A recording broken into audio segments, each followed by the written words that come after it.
honestly don't think that I would be here if it wasn't for the trials or stuff that I went through.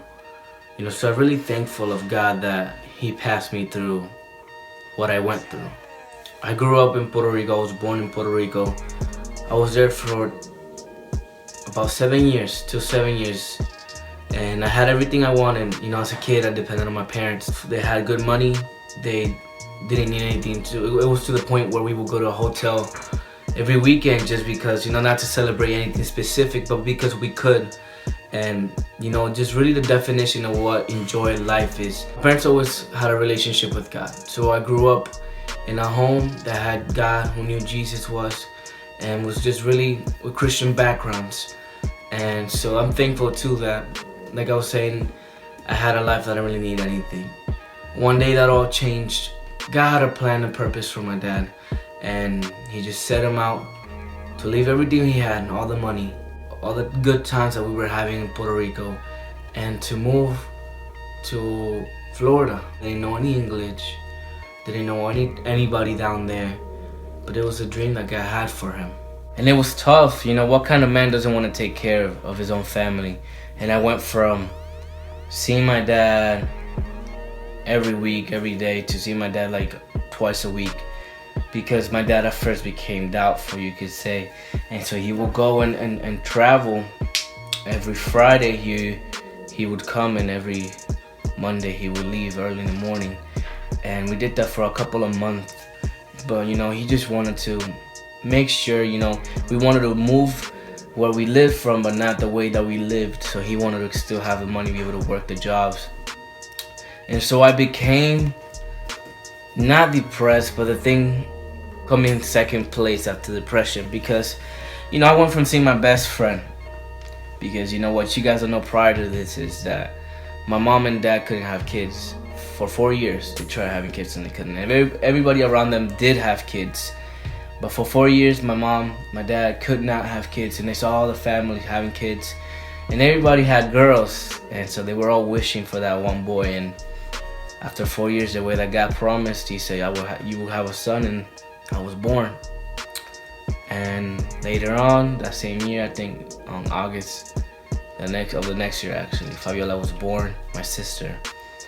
And from there on, me and my dad just developed a very close relationship. I call him my best friend, because ever since the moment I left school, as school was over, I would end up at, he had his own little shop and little offices for construction. I'll be there, and we will be doing everything, when it came down to construction, paperwork, just talking and building stuff, inventing things. He would let me play with his the digger, that's what they called him. It was just a machine, a very big machine. I would like to go in the back and play with the steering wheel and stuff like that. He would let me do all that.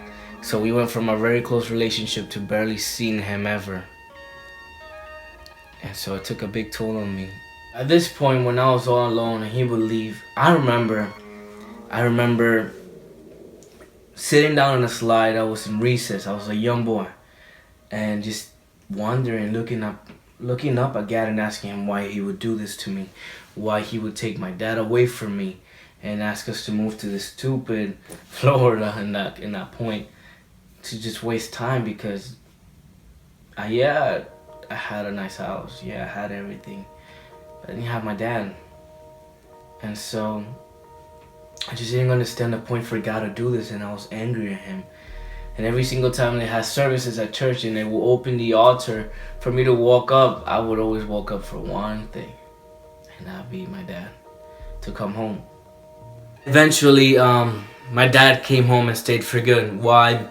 I guess, God heard my prayers, and God would keep on speaking him over there at the church that he was going to, when he couldn't come with us on Sunday to the church that we were attending over here.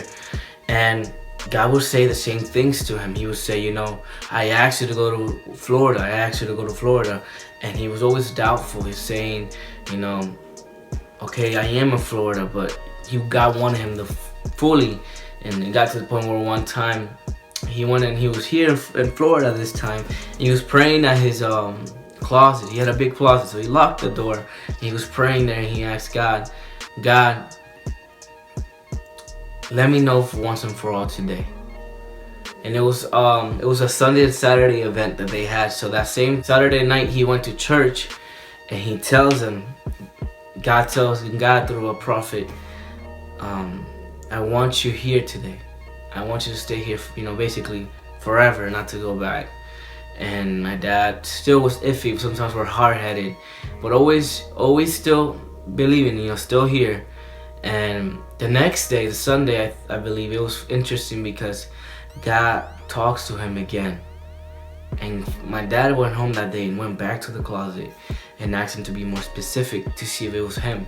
Sometimes he wanted to make sure. And then this man of God tells my dad, the same God that you prayed to yesterday talks to you today. The same God that confirmed the word yesterday while you were praying in the closet confirms it today. I want you to stay. That was it. That was it for my dad. And so long story short, he stays. Now I have my dad, but now what comes now is later is finances start going down. And for a kid, that's not a big deal, but it's hard for a kid to understand why they can't go out to eat, or why they can't have the shoes that everybody's having, or why they gotta maybe skip a Christmas or two because of the situation. It was horrible for my parents. They had to go through all of this. And so things start going down. The church that we were going to, things happened there that just ended up causing us to leave, and don't want to get too deep into that, but we were hurt, they were hurt. I didn't understand anything at the time, and we left and we started looking for churches. My dad had a calling to be a pastor ever since he was a young boy. After looking for churches, they starts again, got to talk and confirmations that he wants them to pastor a church. Wherever he would put his head, every church that we go through, different churches, you gotta be a pastor, so again, once again, my dad listened to God's voice. And so we started our church. It all started our living room. And we will have about 20 cars, maybe more, outside our house. There's people in our living room. We're having a service for God. And we started making this idea a thing. We were so into it. Let's be a pastor family. We made a decision together. So ended up being a PK. But a month in, something happened again where everybody at the church, I won't really want to get into it, just left us. We even had rented a place that we were big enough to rent a place now. And for about 4 months, we were alone, just me, my mom, my sister, my dad. Every day we would rent. At that time we would rent, so every day we would have to bring the speakers down from my trailer, connect and put them up, and have a service of 4 of us, disconnected, and bring them back down, and still pay rent, and still do all these things. And in this moment again, I looked up to the sky and asked God, why go through all this again? We pushed forward. My dad pushed forward. Now, there was a point in time when my dad thought about giving up. God used me to talk to my dad when I was just a boy. He told me, who are you to set that time and date for me being God? At that moment, I didn't know what I was saying, but that happened, and my dad didn't give up. And we started moving forward. Now we are where we at. A couple years later, we rented a couple churches later. We are where we are. We have our own church, basically. We still rent. It's just a little, way bigger now. And we have beautiful family at church, beautiful people that we get to just every day come and have a relationship with while having a relationship with God. Well, through all this, I went through high school still at this church phase. And this is really when it comes down to me. It's because, I didn't have any friends. Not a lot of youth went to our church. It's made up of more older people. And so I started kind of rebel again. I had no girlfriend, I had no friends, and I asked again God once again, why? So for about my sophomore and junior year, I just started rebelling, and so you would see me do everything. I never smoked, never drank, never had sex or anything like that crazy. I didn't really care what I said. I really didn't care what I did. I just did it, and I was just a rebel in my eyes. And I thought that maybe get me some friends, and after that didn't get me any friends. So I tried sports, and that didn't work out. I never really fit in there, so I tried weightlifting. Weightlifting was more of my bodybuilding, should I say. It would start as weightlifting.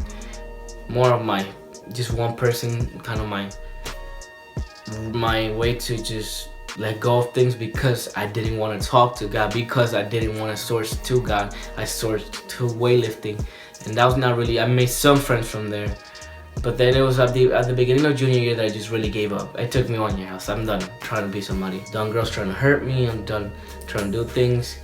You know what? I'm gonna hurt people now, and so I became, you would say, not a player because I never do anything, but I didn't want any relationship with anybody, friendship, nothing. I didn't need it. And so I became a lone wolf, and I would hurt anybody who came across me. I didn't really care what they had to say to me. I just didn't care. And again, wrong attitude, rebelling against God. And at the end of junior year, I started getting back with God. But the moment I started getting that, I understood. I was like, you know what, God, I can't keep wasting time doing what I'm not supposed to be doing.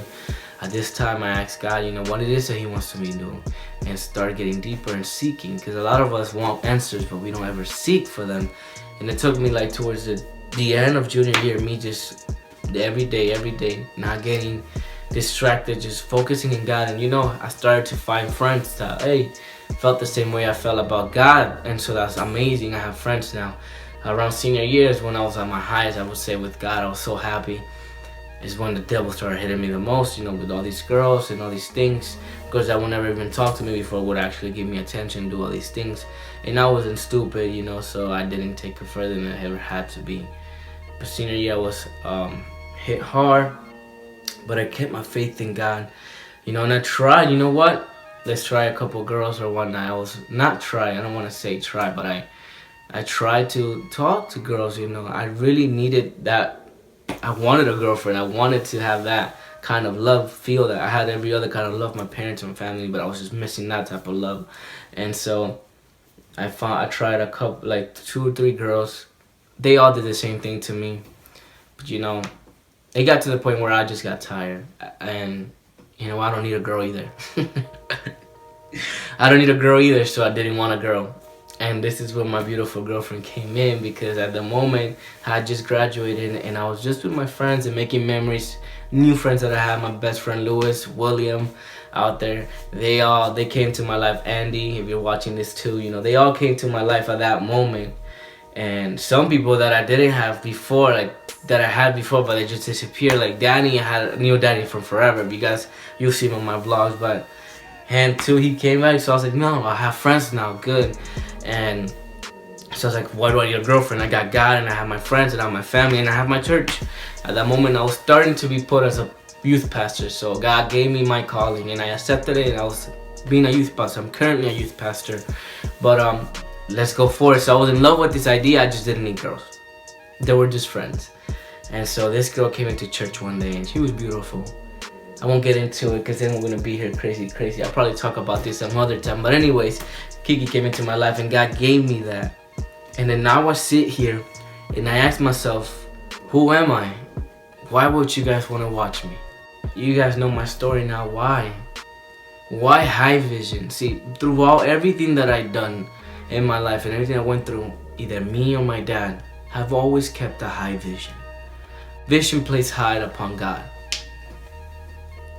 So when it comes to high vision, everything that I do in my life, I want it to be high vision. I want it to be with a high vision. And so today in this video, I want you guys to understand who I am and why I do what I do. Why do I do these videos? It's because I want to promote the name of God. And I want to share my story and how He changed me through everything. I am the happiest I can be right now. I mean, I didn't need any friends. I didn't need any girlfriends, you know. I needed God. And when I placed God first, everything started adding on. God gave me Kiki, my beautiful girlfriend. Not only that, but my car was breaking down. God gave me a new car, which I'll probably make a video about later. Which is crazy. God is taking me through all this. So I just want to share my journey now that I'm actually putting the work in. And for you guys to motivate you guys to do the same. What is high vision about? High vision is about spreading the love of God. Many people think that God is boring or that it has to be boring. They're wrong.